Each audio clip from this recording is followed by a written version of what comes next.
Mr. President, I rise to speak on the floor as the chair of a subcommittee on Commerce, Justice, and Science to talk about the aspects of my bill, or the parts of my bill that are in the supplemental. But before I do, I want to join with other Americans in extending my deepest condolences to the families in Connecticut, those 26 families who faced a tragedy of such enormity that it is impossible for the mind to comprehend and the heart to endure. And the murder of 20 sweet, innocent children and 6 teachers who died protecting their children. When we look at the photos of the children, we see in many of them the faces of our own families. We can only imagine the agony that they are facing right now. I want to extend my heartfelt support to them and also to all those who responded to the tragedy. Those right on the scene, the school principal who literally put herself in the line of fire to protect her students and tried to alert them through the intercom system, to teachers in the classroom and a teacher's assistant who literally shielded them with their own bodies and their own know-how.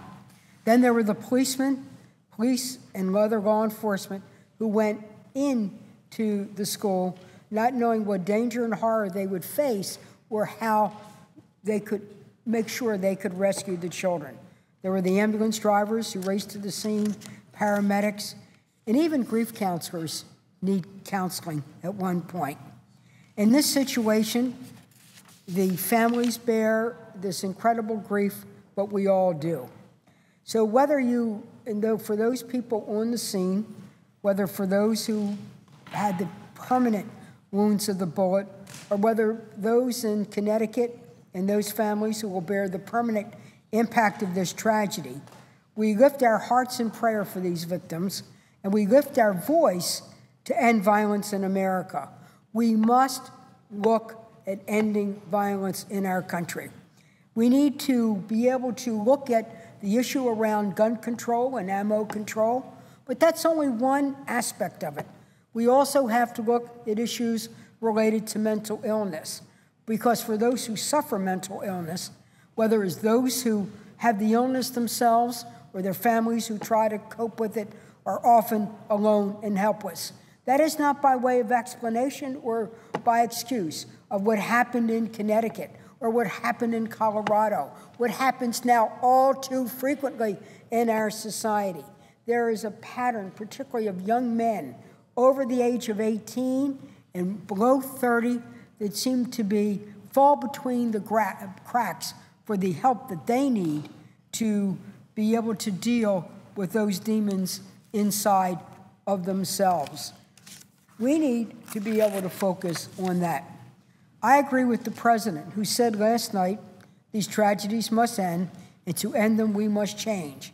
Not because of a single law that can eliminate evil from the world or prevent every senseless act of violence in our society, but that can't be an excuse for inaction.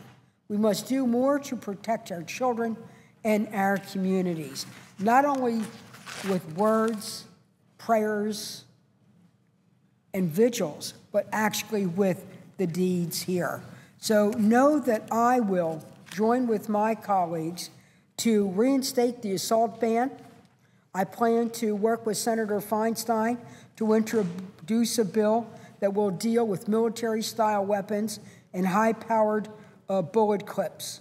Weapons of war have no place on our streets, in our schools, or in our homes. For those who cry, oh, it's regulation, we regulate food, we regulate cars for our safety. We need to now look at regulating guns. But know that, as I also said, we must also look at the issue of mental illness, particularly in young adults. Our colleague, Senator Lieberman, is proposing a commission on violence. I'm often skeptical of commissions, but I believe Joe Lieberman headed up that commission, and we looked at it. It would come out with an action plan. If there was a pledge to support the recommendations of that commission, I would also be able to support it. We need to look at guns, mental health, and those things that really glorify violence in our society, or glorify that somehow or another guns are a solution to every problem that you have. Today, the funerals in Newtown begin. Our mourning will go on for a long time, but our work must continue over the days and the weeks ahead.